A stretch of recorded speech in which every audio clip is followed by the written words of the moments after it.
Can everybody please join me in saluting the flag of our great nation? I pledge allegiance to the flag of the United States of America and to the republic for which it stands, one nation, under God, indivisible, with liberty and justice for all. If everybody could just remain standing for a minute for a moment of silence for our troops and their families, and for all our emergency service first responder personnel. And also I'd like to mention, since our last meeting, Muffy Sinelli passed away. She was the face in our tourism booth for many years, and if anybody ever knew who she was, she always had a smile on her face and really helped us out with tourism. So just a moment of silence, or keep her in your thoughts and prayers. Thank you.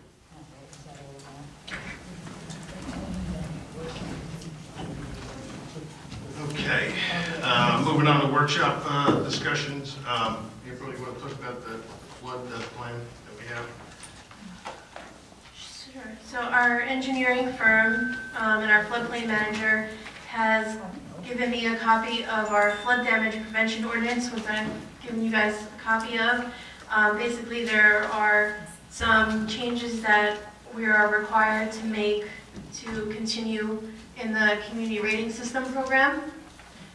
So we'll be looking to make those changes. It's just adding some definitions to the flood damage ordinance. There are other changes that we can make if we would like, which would create higher standards for people who are building new construction, elevating their homes, or renovations. If that's something we wanted to look into, it would help towards our point system and the community rating system, but it's not something we're required to do. But there are several higher restrictions that we can place on properties if we choose to. So I'm just looking for some recommendations on how you would like this ordinance to be drafted so we can introduce it at the next meeting. Does this have to be done once a year? No, this is reviewed every 5 years. Or every 5 years? All right. I mean, I don't know the rest of the council would probably just make the changes that are required. This way we don't put a hardship on people that are trying to build in our town or have the heights going up. Yeah, those higher standards were very high in the sky. In a perfect world, they'd be fine, but in reality, in the practical world, it just makes it too hard for people to do any kind of new construction. Those kind of things, the flood elevations and all that, that was the zoning board's been dealing with that since Sandy. So a lot of what's in there we're already doing anyway. So I think it's, just keep it the way it is. Yes, one of the sections they suggested that we add, we already do, so it's just cleaning that up. Yeah. And then the two stricter changes would be right now, if your flood elevation is, say, 10 feet, you have to, the bottom floor of your house has to be 10 feet plus 1. There's a suggestion that we could make that plus 2 or 3. And then the other thing is when you're renovating your house, there's that 50% calculation if you're renovating more than 50% of the value that you are required to meet the flood regulations. Suggestion was we could lower that to 40%. Well, I think that probably we do just what probably required this round. Jim, you have any? Yeah, I think so too. We don't want to put any more hardships on our residents, but certainly we want to make sure that the improvements they're making to their lots are within the guidelines so that their investment can be protected. Thank you. Pat, anything? No, well, we discussed it, and just as April explained, don't want any hardship on our residents. We've had enough, so I think it's good to go. Just one other thing on workshops I want to bring up before we move on is we have the Taylor Pavilion on for second reading tonight, just so everybody knows what we are changing with the use of the Taylor Pavilion. And this does not affect like our schools using it, St. Rose, the Women's Club, the St. Vincent Paul Society, or Circle of Friends, or anybody that uses the pavilion now. What this changes is going to be for anybody that uses it for weddings, retirement parties, or anything like that. So the way that it was and the pricing that it was, and I've talked about it in a few meetings, it was actually costing the borough of Belmar money in utilities compared to what we got. So what we're going to do is the pricing structure is there. There's in-season pricing, there's out-of-season pricing, there's daytime pricing. But the main thing is what we're doing is we're putting about 10 or 15 different caterers in place, and everything is going to go through the caterer.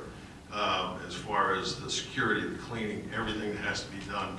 Anybody that wants to use our Taylor Pavilion, they're going to have to pay our prices, but they're also going to have to go through an approved caterer so that there's no cooking on the stove in our kitchen. They leave a mess, and Mike Campbell and the DPW guys have to keep cleaning it all up. So it's become a problem in the way the whole thing was set up. That's the changes we're making. And so just before we have the second reading on it, I just want to make sure everyone's clear on that. If anybody has any questions about it. The Belmar residents on any of the pricing is half price, so anybody from Belmar still gets the reduction in pricing. And then we left a section in there for mayor and council. If somebody comes in with a good program that we think is deemed good for Belmar and the Belmar community, we have the decision to waive the pricing for them. So that's basically what the changes are going to be. So that's all I have for workshop. Anybody else have anything that they want to talk about before we move on? Okay, we're going to move on to petitions. Anybody have any petitions in the audience that they want to present to the council? All right, seeing none. Approval of minutes. I have a motion to approve the minutes of the May 21st, 2019 meeting. Can I have a second? I'll second. Councilwoman Vaughn? Yes. Councilman Brennan? Yes. Mayor Wilson? Yes. Councilman McCracken? Yes. Okay, reports of council. Councilman McCracken. He's not here. Obviously, it was sort of a short time, if you count in the holiday between our last meeting and our meeting tonight. But the fire company and the VFW had a very nice Memorial Day celebration over at Monument Row that many of our residents attended. It was a very different perspective for me this year in that I had a cousin who was a Marine, was killed in the line of duty. So, you know, I certainly have a deep respect for all of those who've served our country and kept us protected and free, and I'm grateful to the fact that there are organizations that do nice services and remembering of our heroes on those days. So I'm grateful to those organizations that held those events that on Memorial Day. We had a Belmar Housing Authority meeting on Monday night. Things are relatively status quo there. It was a quick meeting. The bills are paid.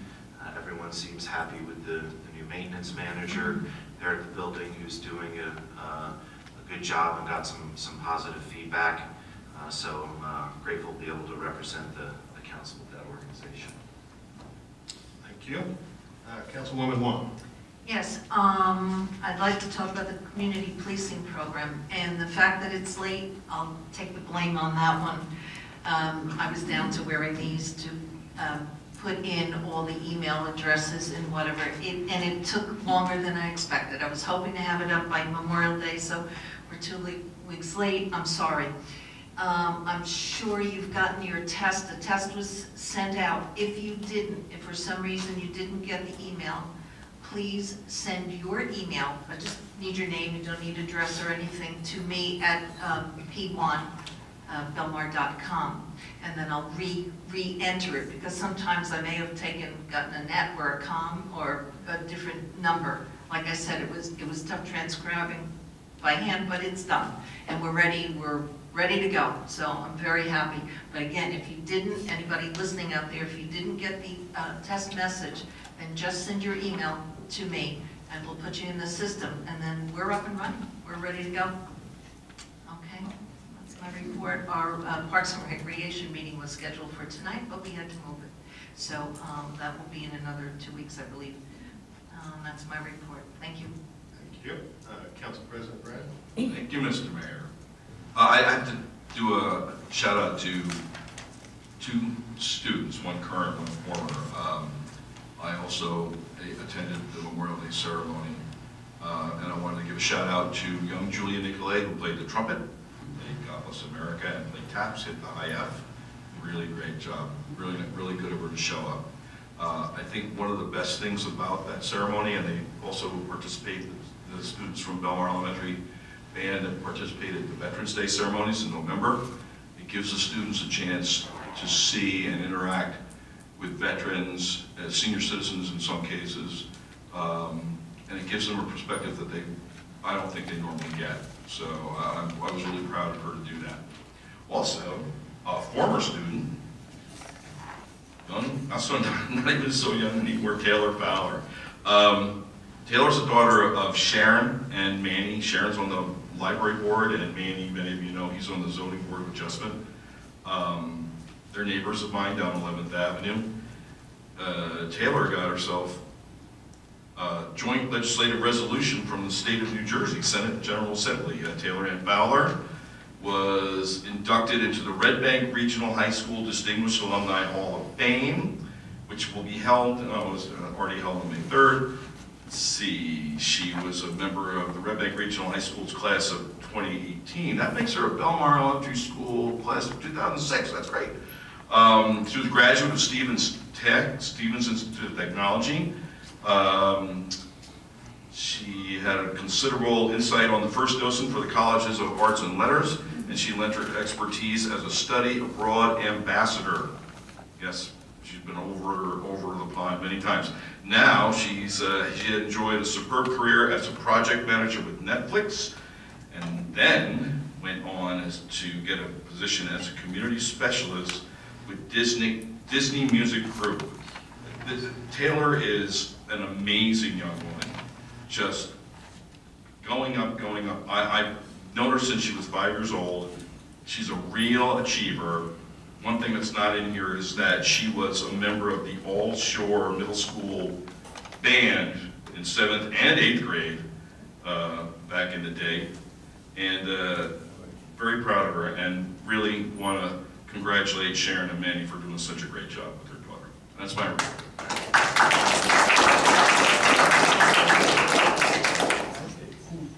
Thank you, Council President Brett. I just have to add on the Memorial Day event, Tom has, our Council President Brennan, has brought the kids there every year for as many years as I can remember. It's got to be 15 or 20. 18.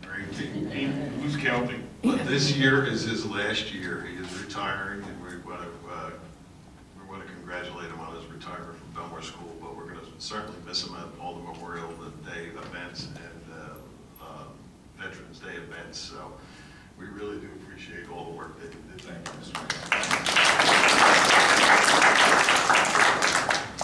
The other thing in my report I want to mention about Memorial Day weekend, we had unbelievable weather. I can't remember the weather being that good for Memorial Day in a long time.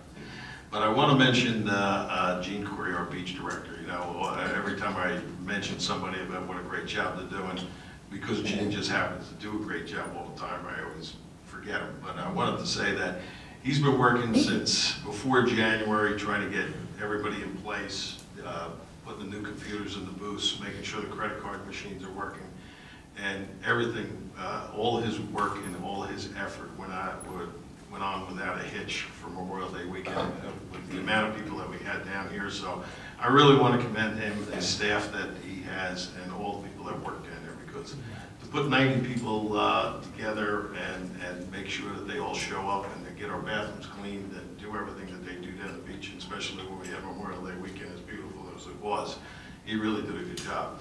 And of course, Mike Campbell getting the beach ready and his guys getting the beach ready. So it was great to see the great weather, and everything went smooth. So I just wanted to commend those guys. And that ends my report. So we will move on to public session on anything on the resolution calendar. If anybody has anything. No, it's resolution calendar. Okay, seeing none. April? We have a motion to close the public session. I'll make the motion. A second? All in favor? Aye. First, we have consent agenda number 1. There are a couple of changes. First, resolution 2019-123. There is a typo in that. The sentence that says the license is still held in pocket needs to be removed. That license is active, so we'll fix that. And then resolutions 128 and 132, we are pulling from the agenda and we'll vote on at a later date. So can I have a motion to approve the consent Before I make agenda? the motion, I'm going to recuse myself because these are ABC actions. I just want to repeat again, as a professional musician with a business relationship with more than one of these license holders, it's inappropriate for me to vote or even to be on the dais, so I'm going to recuse myself. April, do we have to have a resolution making changes or She had verbalized the changes, that's fine. And she'll make them tomorrow. okay. So can I have a motion to approve consent agenda number 1 as amended? So moved. Can I have a second? Okay. Councilwoman Vaughn? Yes. Mayor Walsifer? Yes. Councilman McCracken? Yes. Okay.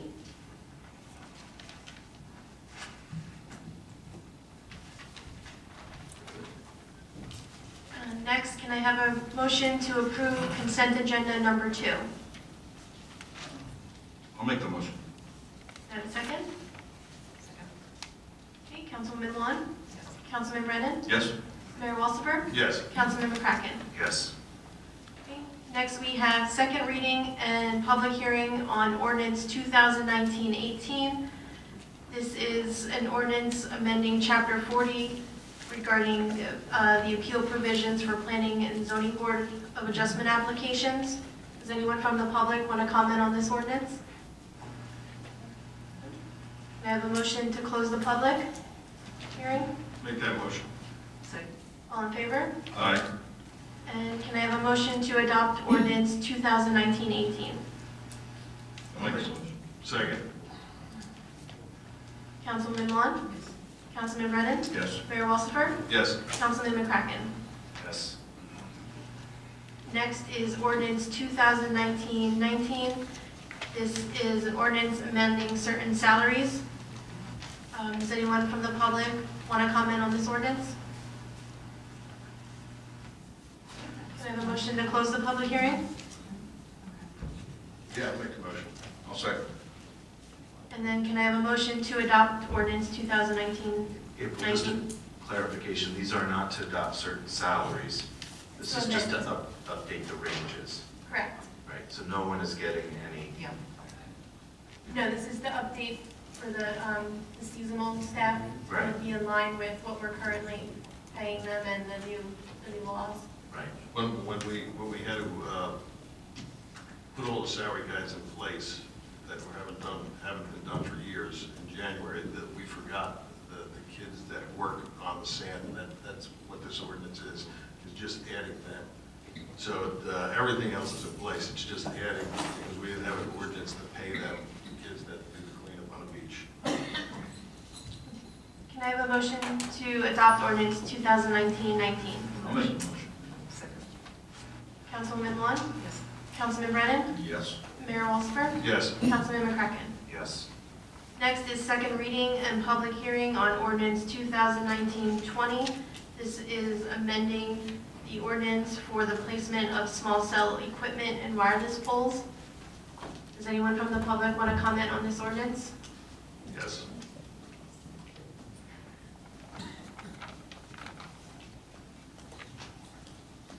Anita Pecorelli, River Ridge Apartments. Could I get an explanation of this? Does this have to do like what we happened last year with the poles being out for, on the beach? Or No, this is a new, can I take it, Mayor? Yes. This is he's going to eventually make the cell antennas on water tanks obsolete. This is the next telecommunication Fifth answer. generation. 4G is what we've been doing now. Now they've got 5G. I forget what G stands for, but that's the next one.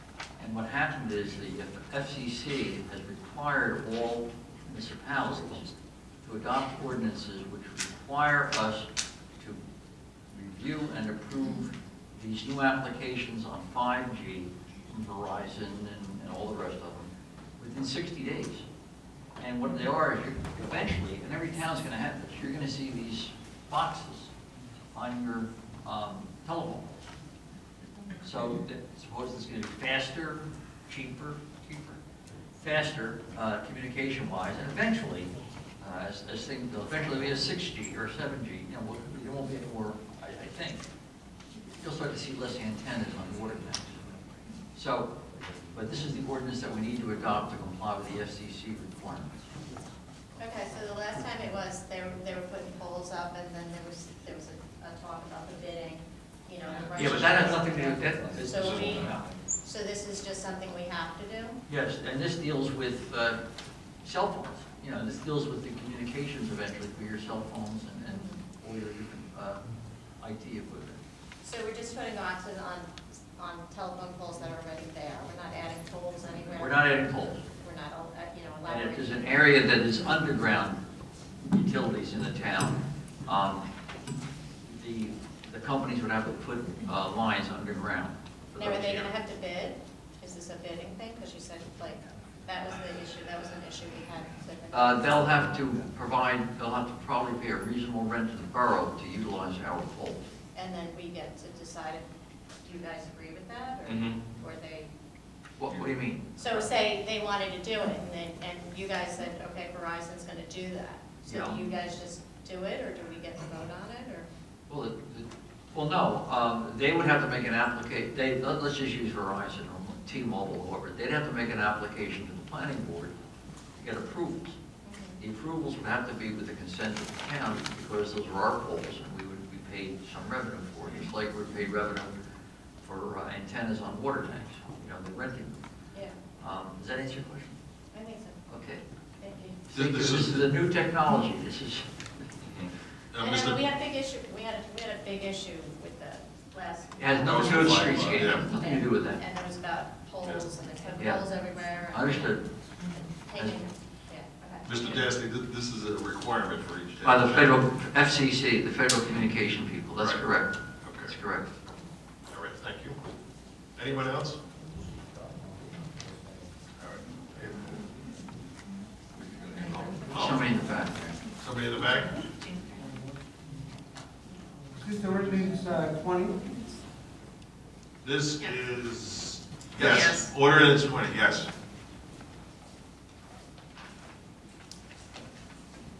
Just in time. All right, good. Want to just hand him that, John? Yes, sir. There you go. Thank you. Tim Kramer, 4,000. By the way, I want to say one thing. I'm glad that the mayor and council are looking at this small cell development by the telecommunications company. And I guess I don't think you have. I can't hear It's you. not on. testing. There you go. I was going to say, I'm glad the mayor and council are looking at developing standards for these telecommunications companies to come in and offer small cell cellular service. I did take a quick look at the proposed ordinance, and currently telecommunications facilities are a conditional use with the planning board. Has this been referred over to the planning board for their comments? Yes, every ordinance like this, whenever an ordinance is adopted on first reading which deals with land use, it automatically is referred to the planning board because they have to review it to confirm whether or not it's consistent with our master plan. I don't know if we've got any response from them at all about it, but the answer is yes. Oh, it was. Right, April? No, it wasn't. Oh, the answer is no. Why wasn't it sent to the planning? All right, well then, we ought to hold off on this and send it to the planning. Good point. Mayor, I would recommend that we hold off on this and consider it after the planning board has an opportunity to review it. By law, thank you, by law, after we adopt an ordinance on first reading that deals with land use, which is what you're talking about, it has to go to the planning board because the planning board has to determine whether or not the ordinance is compliant with our master plan, and we're going to do that now. Okay. Thank you. I guess then the best opportunity for technical comments about the proposed ordinance would be when the planning board brings it up on their, hopefully on their agenda. Okay. I just want to mention, I guess the last time that we've had something like this, well, there's been a couple of approaches on the municipality. One of them being right down there by Belmar Terrace Apartments on the corner of the 17th and Ocean. We also had, I guess, Verizon was in here at one time in the past, looking to install small cells along the boardwalk. Also, it's my understanding that we already have a legacy agreement with Verizon for this building.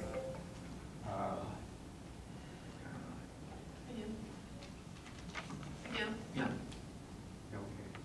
Okay. And from if my memory serves me correct, also there was, I don't know whether it was actually approved, but also in the redevelopment zone on top of the Bank of America building. So this is really, I guess, nothing new. We've already had a couple of these, and I don't think we've taken any franchise or entered into any franchise agreement. It's always been site-specific, like it has at the Mayfair Hotel.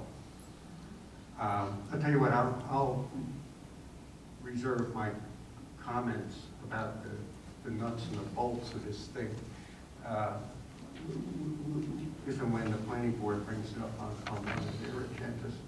But one thing I did notice that was missing, especially when you're talking about right-of-way, the document was silent with respect to insurance requirements. I think we all have a little bit of concern about that. It's within the same right-of-way where our sidewalks are. And now we're going to potentially have additional hardware out there within that same area. The other thing I want to bring to your attention is that Belmar is somewhat unique, is that somewhere between 30 and 50% of our overhead utility is not located within the public right-of-way. It's rear line, property line occupation along, it's in the back of homes. So this is a very sensitive issue here. Also, lately with the 5G, there's been a lot of concern about EMF and potential effects on property values.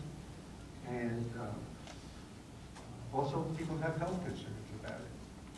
I'll let it go at that, but if you're going to refer it to the planning board, I make a point to go to that. Thank you, Mr. Kramer. Thank you. Mayor, I would recommend then that we table this until then and send it to the planning board for review and then come back for second reading. Okay, so we can close the public hearing first. Yes, motion to close the public hearing. So, I'm sorry. Thank you. do you have a second? Second. All in favor? Aye. And then a motion to table the ordinance. I'll make the motion. All in favor? Aye.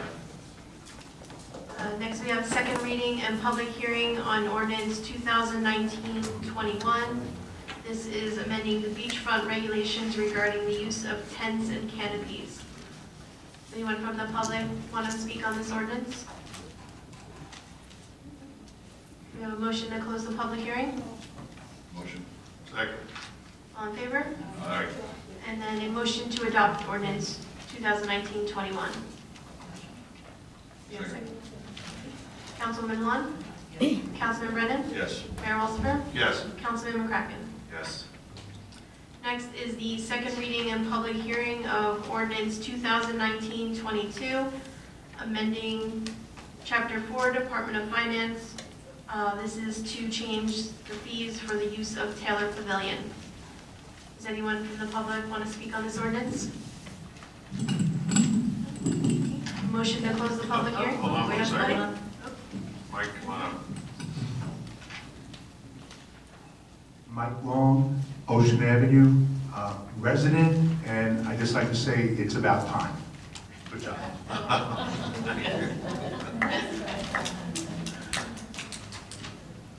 Anyone else? Okay. Right, a motion to close the public hearing? Motion. Second. All in favor? Aye. And then a motion to adopt the ordinance. Motion. You have a second? Second. Councilwoman Vaughn? Yes. Councilman Brennan? Yes. Mayor Walsifer? Yes. Councilman McCracken? Yes. And then next, we have Resolution 2019-138. This is the resolution to establish the fees for the use of Taylor Pavilion. I'll make that motion. I'll second. Councilman Vaughn? Yes. Councilman Brennan? Yes. Mayor Walsifer? Yes. Councilman McCracken? Yes. And then last, we have first reading and introduction of ordinance 2019-23. This is to amend Chapter 19 to add 2 handicap parking spaces. Do we have a motion to offer it for first reading? I'll make that motion. Do we have a second? Councilwoman Vaughn? Yes. Councilman Brennan? Yes. Mayor Walsifer? Yes. Councilman McCracken? Yes. Okay, public session. Anybody want to come up and talk about it? Oh, come on up.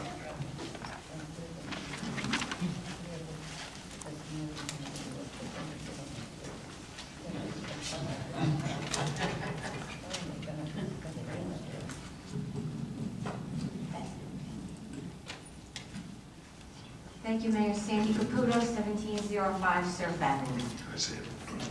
You know, Tom, what's coming. First of all, I'm going to say we have terrific lifeguards. This is not a criticism of the lifeguards.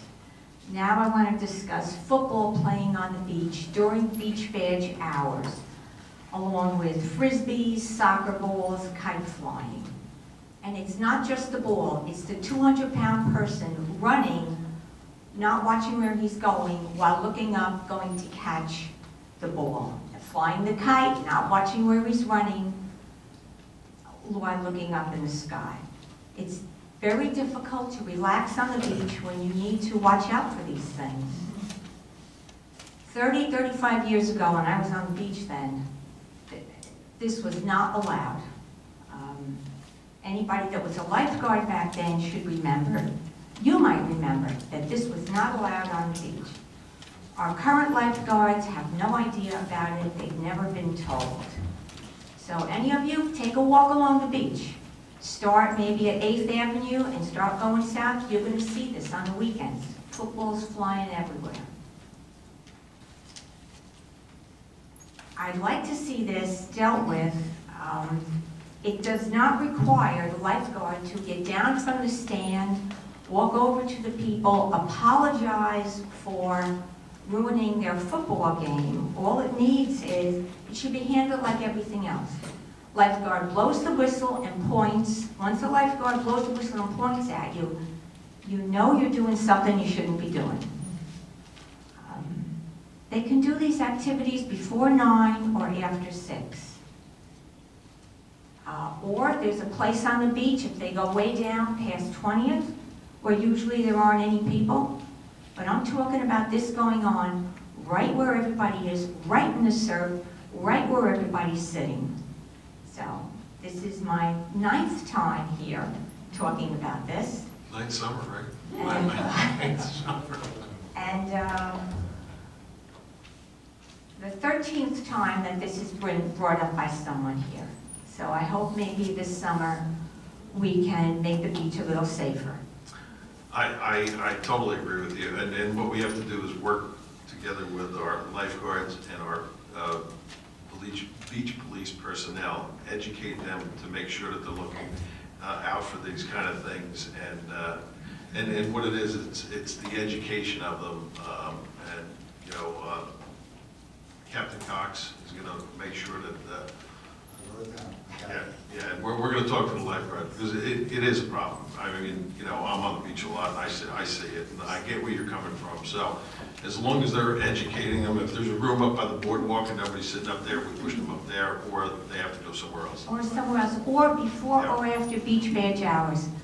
Yeah. Again, we have terrific lifeguards, but back when this was being enforced, they weren't even born yet. So, okay, thank you. Okay, thank you. Anyone else?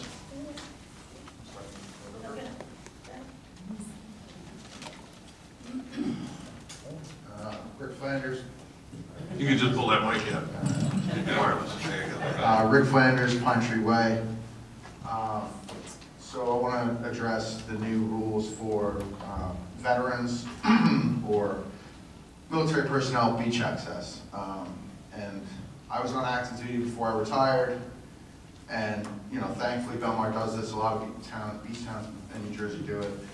They allow free access to active duty veterans, retirees, which is great. Super thankful.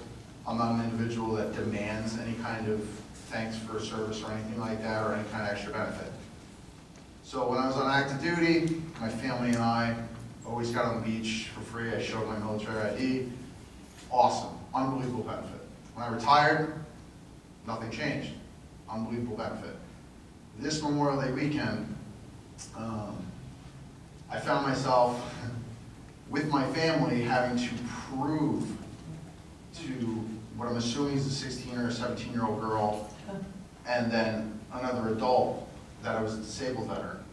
So I had to prove in front of my son and my wife and a line behind me that something's wrong with me, so I could get the same, the same privilege or whatever for beach access.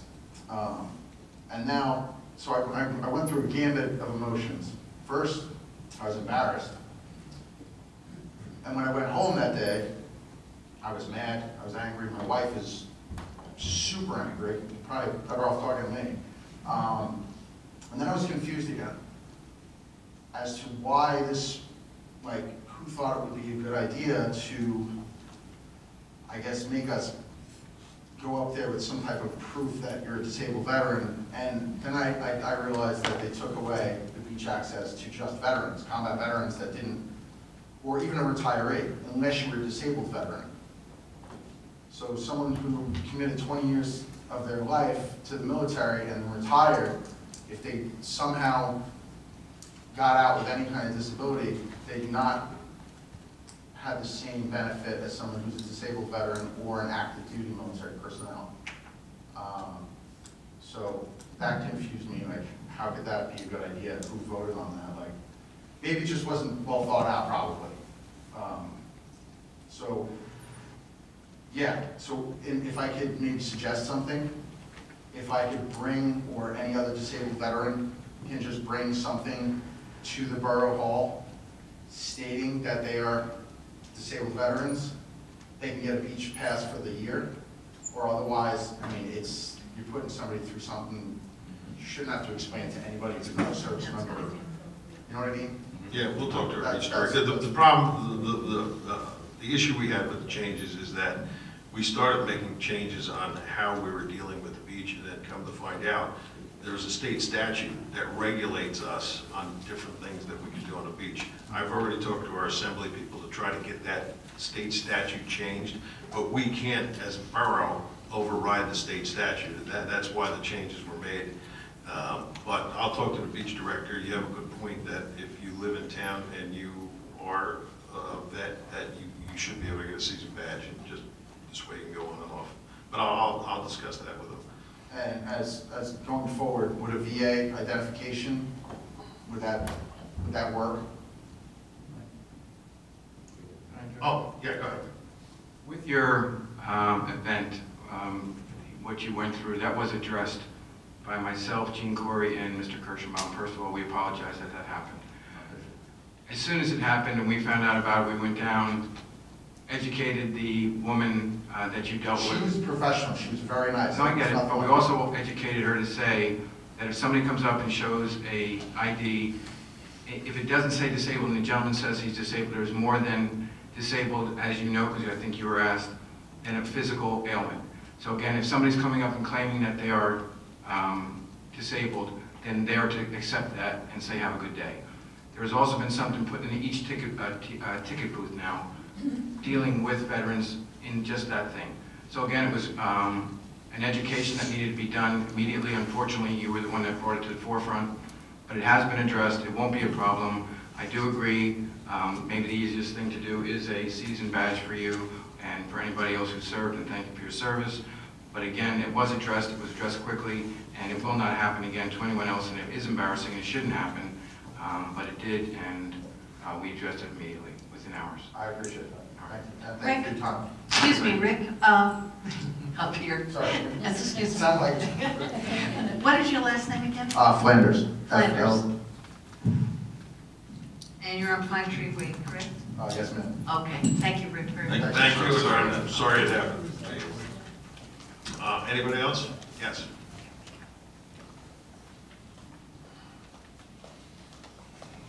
Hi, I'm Maria Montanaro, 1246 Pine Tree Way. I loved our memorial service for Memorial Day. I thought that was wonderful. And I'm just here in support of my next door neighbor, Ricky, who served our country. And also just, it brought to me a gap in, I know that we've changed it, but we used to be able to allow first responders and all veterans on our beach, and I really love for us to reconsider that for the future, because we do allow disabled veterans, but so many people, as a social worker, I know this firsthand, so many people don't go through the process of getting their disability because it's very painful, and the things that they've seen and done are very painful, and so I like I'm very happy to see how respectful and responsive you've been to this, and I'd love to see us go further with it so that Belmar continues to have its pride as people who serve. Thank you. Thank you. Yes.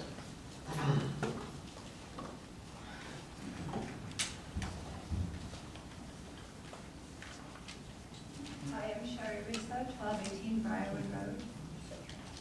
Can you hear me now? No. No. Can you hear me now? Yes. Really? This is not a sensitive microphone at all, is it? Sherry Russo, 1218 Briarwood Road. I just want to also, maybe you do or don't know, that I'm always very active with veterans, and I know a lot was talked about in here, improving stuff, and I know a lot of times veterans are willing to, toughen it out a little bit, and a lot of veterans that were wounded never wrote down that they were wounded in their military papers, and retired wounded or left wounded, and there is no documentation on that. And I would just ask that we would consider that for our veterans, people that served every single day of their life so we could have our freedom. And that's all. Thank you very much. Thank you. I just want to say, sir, the state statute, unfortunately for us, the state statute's really clear about who can be given free beach access and who can't. I mean, unless they're on that statute list, we can't do it.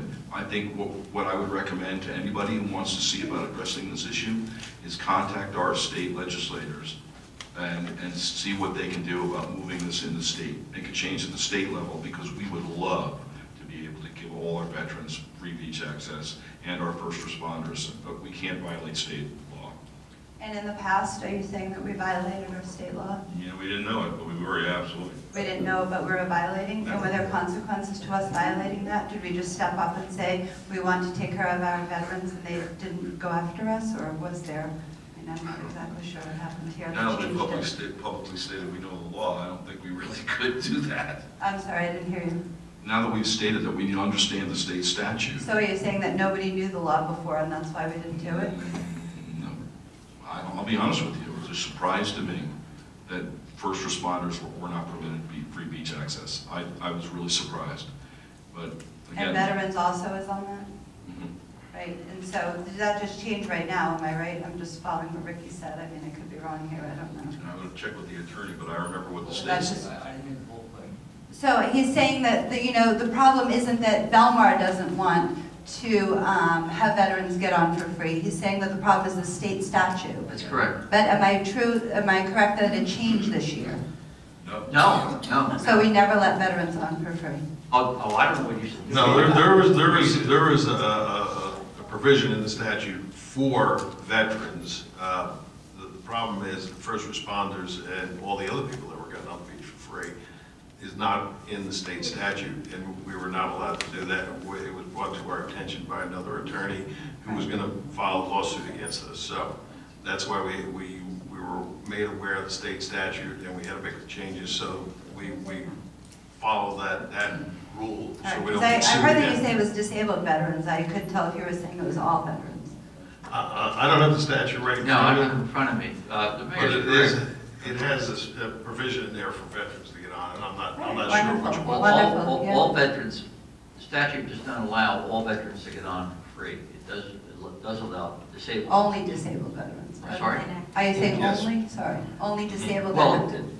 there are other people who are allowed, Right, right. but in terms of veterans, only disabled veterans. Okay, thank you. I'm already working with the Assembly Yeah. and the Senate to try to get that changed. We need to hopefully change by the state next- law, it's not So right. hopefully by next summer, we'll have that straightened out. Perfect, thank you. Anyone else? Yes, Kyle.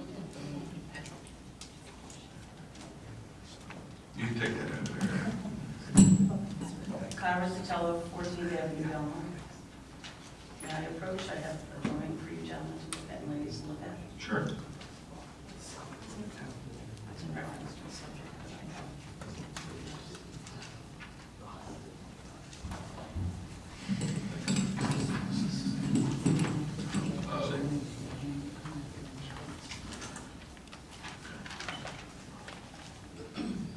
Back in 2011, This is a nice drawing. You do this? I'm not an architect.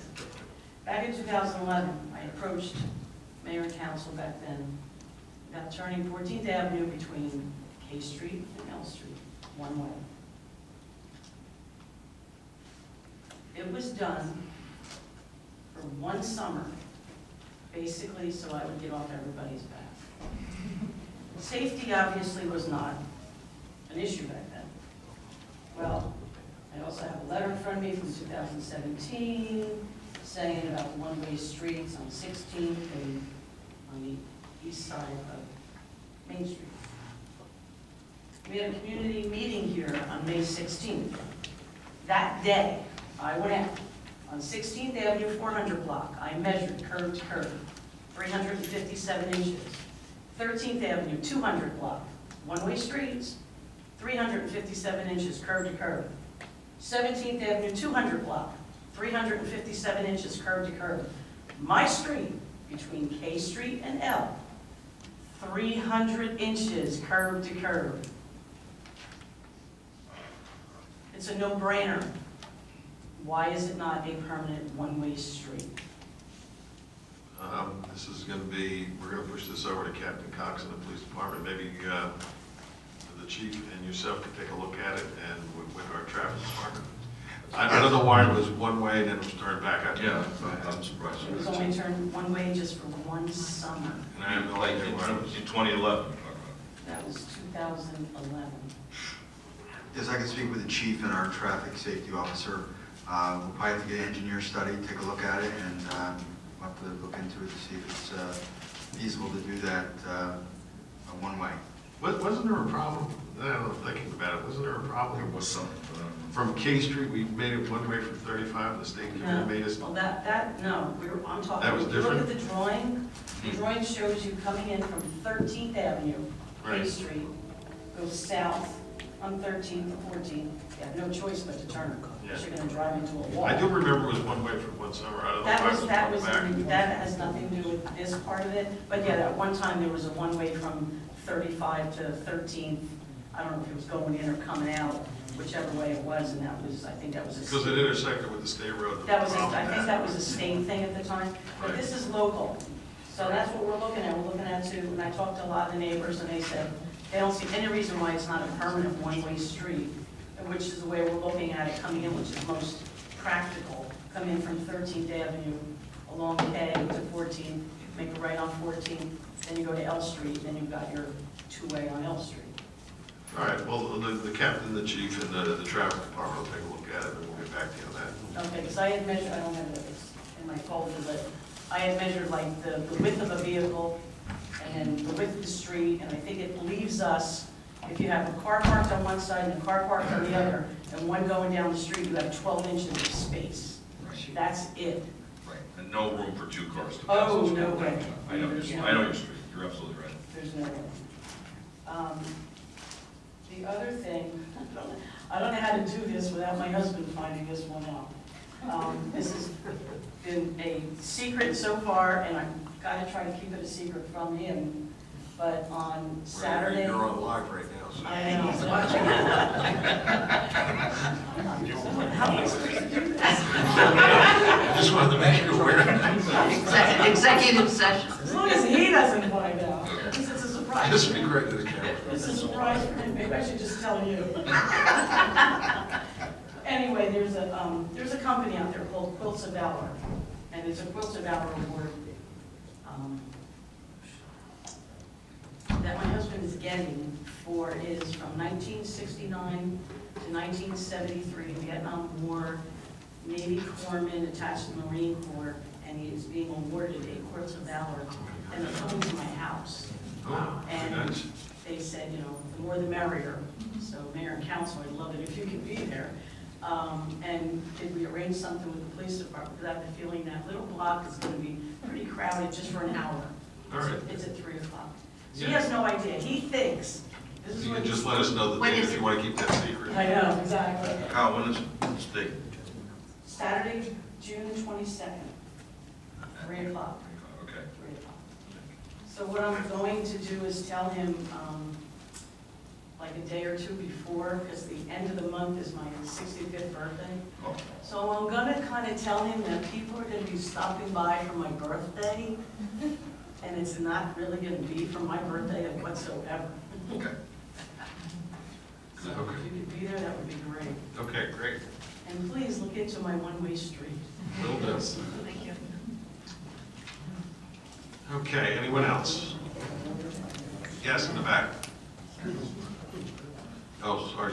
Didn't see your hand up.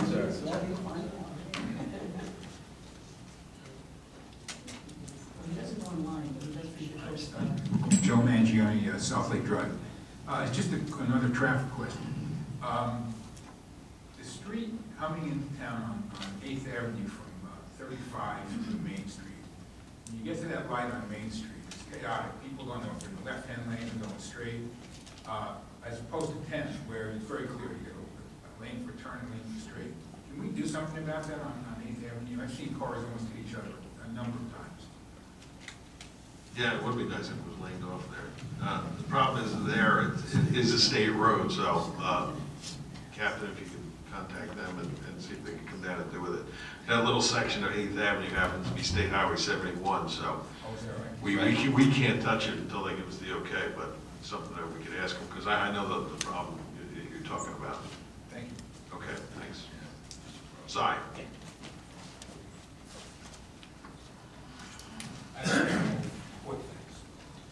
Saturday right on 5th Avenue, Belmar. Badge checkers. I was on the beach, over the weekend, and we have a. There you go. There's a badge checker on 5th, and there's a badge checker on 6th, and I noticed for the first time that now there's a badge checker on the staircase that goes down from Cruise Cafe down to the beach, I guess because of the staircase or whatever. And I guess that's to, prevent people from going into Cruise Cafe to walk down the staircase. Who's paying for that? Is Cruise Cafe paying for that? Why don't we just shut the staircase down? I mean, here we are with a $33 million deficit. And, and it's every little thing counts. The overtime counts. To have an extra badge checker counts. I mean, I was on the beach, and fortunately, I was able to spend like 3 or 4 hours there. I didn't see a single person walk down that staircase. So you got a badge checker there. Now you take that badge checker, you multiply it by 7, you multiply it 26 weeks a year. I mean, it's those little things that make a contribution to the overall budget in terms of creating an unnecessary expense. Shut the staircase down. If Cruise Cafe wants to serve food on the beach, let them walk around to 5th Avenue or let them walk around to 4th Avenue. I mean, it doesn't make any sense. The other two things. Aside, just before you stop, I noticed that last year too, and I thought the same thing you did. So thanks for bringing that up. I do think that's something we should look into. It's kind of ridiculous, Just 2 update things. One, I don't know, this was, I guess, 2 meetings ago. we talked about after the Seafood Fest, that we're gonna get a statement of profit or loss. Yes. Do we expect that in the near future? They're still putting the numbers together. We're waiting for one department to give us their numbers, but we're still Maybe working. by I was hoping it was done tonight. Maybe by the next meeting? And is that gonna be like posted on the website, or is that gonna be handed out here at the meeting, or? Well, yeah, hopefully we'll have it by the next meeting. So we're trying to get that. It's funny that I asked the CFO about that today. So if we have all the numbers. Terrific. Last but not least, Mr. Brennan, I know that you're one of those guys that are full of accolades. And now I'm talking about 4 months ago, when Mabley made it an NCAA. Day after we had the council meeting, I was expecting that when I would pull down 10th Avenue, that I would see the sign and I would see congratulations Mabley on, you know, making it to the NCAA finals. I never saw the sign. I went back the next day, I never saw the sign. And I've never heard anything about it since. And what that goes through is follow-up. You know, and that's one of the things that I think, as much as you guys do a great job, the follow-up. And in addition to the follow-up, we come up here and, you know I've been a pain for you guys, you know, even though I support you and all that, but, you know, the thing is that, you know, we have these citizens that come here and we voice our opinion. Classic example is the last meeting we had when it had to do with the budget. You know how crowded the room was. It was standing room only. People were in the lobby. People were outside. And a lot of them came up here and they voiced their opinion about the fact that they were unhappy with the 21.7% municipal part of the increase. But none of that communication was taken into consideration. You just approved it anyway. Wouldn't you think that when you have a town that shows up, that you would do what you did with the, I don't know, whatever that ordinance was that, you have to adjourn to go back on, and have an executive session, reconsider. You know, my understanding is that government is at the will of the people. You know, the will of the people that night was obvious, that we didn't want a 21.7% increase.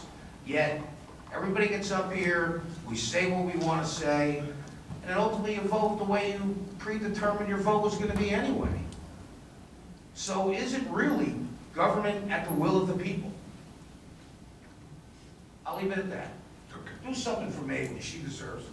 We're waiting for her to be back so we can get her photograph. She hasn't been in the state, so I'm going to get in touch with her. You can get a photograph on Facebook. Okay, side, just so you know, at that meeting, 24 people got up and spoke about the budget. And I have all the notes here. I wrote down what everybody said, and a lot of people had very good ideas. I mentioned when I talked earlier, this is kind of an odd time between meetings with the Memorial Day holiday and stuff. But we certainly expect to look into a lot of those things and get answers back to folks, because you deserve it. And I know on several of the issues, our CFO already has some preliminary stuff done. She's just waiting to get some final things together. So there are issues being worked on. You know, one of the resolutions you passed was the resolution where apparently the state have given you some additional revenue that you're going to include a part of that into the budget, which is great. We don't know where the other part is going, but we know that a part of it's going to go to the budget. So apparently we can revise the budget. Oh yeah, we can. So the idea is that I really think that, and it's unfortunate that, a lot of people just, they voiced their opinion that night, they showed up, and some people, maybe aren't as active as I might be in coming up to the microphone, but they showed their support by being here. It was the largest town council meeting that I've seen since the year that I've been abusing you guys, and the fact is that it's a sign that people weren't happy with that, and if there's anything that you can do in executive session, and again, what happens is we come up here, we voice our opinion, you give us somewhat of an explanation, and then you vote the way that you were going to vote before you even heard what we had to say. It's not like you adjourn and go have an executive session and say, okay, we have 100 people out there, or, this person made a good point, and you just vote. You know, and that, I think that sends, you know, a not a good message, and it makes the time that you're standing before the microphone fruitless. But, just my opinion. Thank you. Thank you. Anyone else? Yes?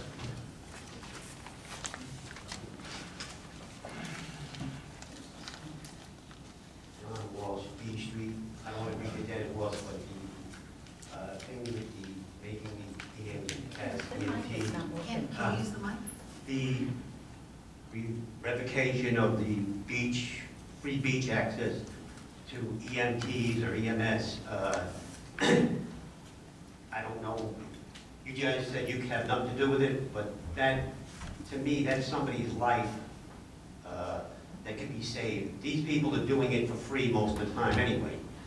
So that's a win-win situation for whoever, because I've been on the beach, I'm a retired fireman, I know all that crap, and I've had to do stuff like that, but, you know, and most people don't know what the hell to do. But these people jump in without any, you know, fear of anything, getting any diseases or anything, so I know it said it comes back to us, but I think you people should look into it too, because it's a win-win situation. And I know 3 people down the street from me, 3 kids, they're all EMS, they're all in college, they could afford the free, they could, you know, use free beach access, you know. So that's all I got to say about that. Thank you. Thank you. The mayor's been very proactive, working with the state to try to get them to make some changes. I completely agree with you, John. Yes, Tom? Bill Lawyer, 1000 River Road. I wouldn't have said anything tonight, except it was brought up about 21% increase. And I'm not upset about that. I'm not joyful about getting, you know, 20% increase in my taxes. Who would be? However, I understood completely that this was going to happen. I accepted it anyway. What I'm unhappy about is that it's all on the taxpayers. There are no cuts being made, no cuts, you know, visible to the people. Now, there are a lot of things going on in this country, and we say that the economy is doing well. Well, possibly. There's a lot of work. However, I think most of these jobs are very soft, and they're not viable jobs for a person to raise a family on, or you know, make a living at and everything. Very soft jobs and everything. Matter of fact, I just saw on the computer today, in a couple of towns close to Little Rock, Arkansas, a lumber outfit shut down, or is shutting down. There's 650 jobs in those plants. Now, that's not baloney. Those people who lived and worked their whole lives in those places, and those small towns, they're going to have to do whatever they're going to have to do, because that's not only the people that are getting laid off there, that's the satellite organization that served those companies and everything. Georgia and Pacific Lumber. Now, I saw another thing recently. The Reading Eagle is a newspaper, Reading, Pennsylvania. Small newspaper, a couple of hundred people working for it and everything. And they went bankruptcy. And a hedge fund, whatever that is, I have no idea about that type of situation. Hedge fund took them over, bought them out of, what do you call it? And they fired everybody. And they offered them jobs back at like 20–25% lower than what their salaries were. Things are tough. They're very tough. I've known tough times in my life. For 3 years, I lived like a nomad, running around this country, job to job, sleeping on the side of the road. Not nice sleeping in the car. We have to have something from you. You have to make cuts. There are ways of doing it. It can be done by furlough. It was done, some of the cuts were done up in the city, I told you, with Koch. Another way he did it that's not the end of the world getting paid off. Life still goes on, and you still have to make it, even if you're paid off. Now, when I mentioned what Koch did up in the city, he got rid of, I think it was like 30,000 people. Now, all right, that's New York City. They got over 100,000 people working for them. But God knows what they got now. But that was a good hit then. But what they did was this. The layoffs went in, and the people got laid off, and they went into other things, and everything, for the time being. But they were first on the list to be called back. I remember about 2004 or 5, a guy got a job, Brooklyn Borough Commander of Police, and that's, you know, it's a big shot. The next step is you're being considered for commissioner. But anyway, he was one of the guys that got laid off or fired in that situation. But he did something for a couple of years, then his notice came back to come back on the force, and he did, and he finally made borough commander. Like I said, it's not the end of the world, but cuts have to be made. It's a show of good faith with the people who voted for you, who said, we're tired of the 8 years prior, we want cuts, we need cuts. Please do this for us. All up and down the line. I don't want people to be paid off. I didn't want to be paid off myself when it happened. But this is the way things are. Please do this. It's not the 21%. It's the idea that everything is on the taxpayer. And nothing across the board the way it should be. Equaled out. Now, like I said, once again, I don't want to hurt anybody. But this is life. Times are tough in this town. We have to pay the piper now. Thank you. Anyone else? All right. We have a motion to close the public session and adjourn the meeting. I'll make that motion. All in favor? All right. Thank you, everyone, for coming out tonight.